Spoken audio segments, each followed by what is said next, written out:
Hello, I'm Frank Wolf. I'm one of the co-founders of Staffbase, and I've recently written a book, and it's called The Narrative Age. And the book is about how communicators and leaders can inspire change in a more and more polarized world.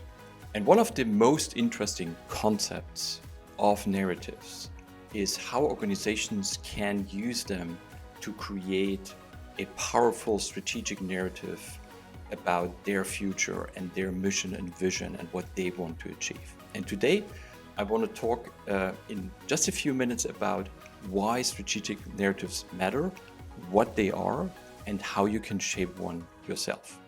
If you look at the why, it's about creating the future. There are many possible futures, and whoever is able to talk most convincing about the future vision will be in a prime position to actually achieve that vision.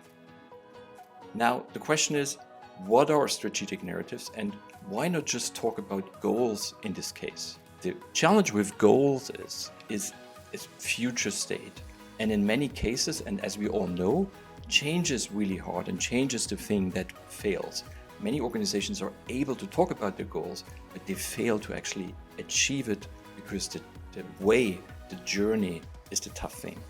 And here we enter the concept of storytelling. And from storytelling, there's an interesting learning, because stories are always about a journey. There's a beginning, there's a middle, and an end. And there's a journey, usually of a hero from a start state, an old game, and some sort of a beginning towards something new. And the transformation of the hero is a part of this. So a great strategic narrative will include some sort of a transformation. It's not just the end state. The second insight here is, and you could ask, well, why don't we then call it a strategic story? There's a difference between stories and narratives that's really important and powerful to understand. A story is an individual, single, specific event with a specific hero and a specific action that's happening. And narratives are patterns that emerge from stories. So you might have heard a lot of stories that it's really great and worthwhile to travel to Paris, and it should be on your bucket list. You might have heard it from friends, or you've seen movies, or read this in a book, right? And this created a narrative in your mind, which pretty much says, Paris seems to be absolutely must-do trip once in your lifetime. It might be amazing, and once I'm there, I will be totally fascinated by the city.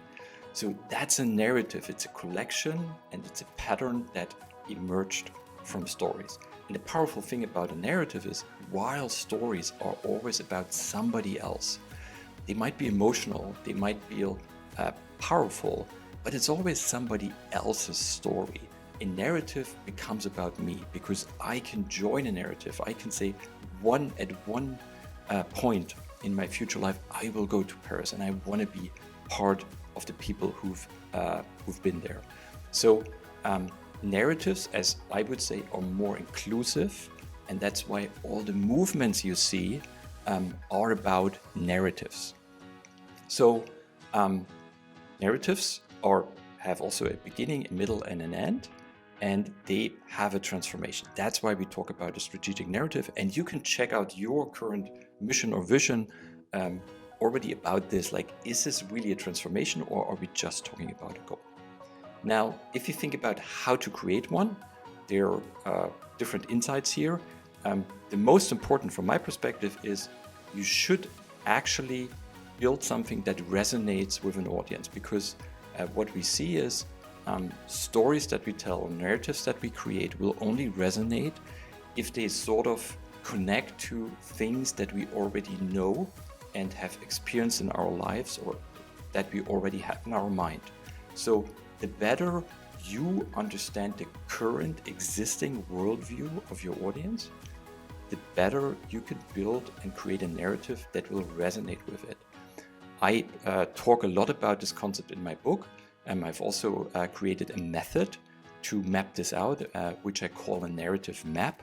It's pretty much sort of a very easy tool to find the key narratives that connect to the sort of strategic narrative or the specific project that you want to talk about, and find these key narratives with your audience. And they could be deep cultural narratives like master narratives. They could be current narratives that I call emerging narratives, or they could be very specific to specific individuals, like identities, or to specific locations or specific groups.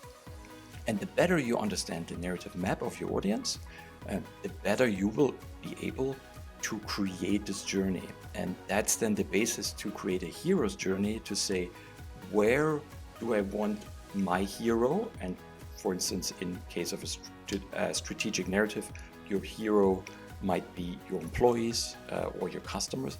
Where is my hero today? And what's my goal? Where do I want to move my hero?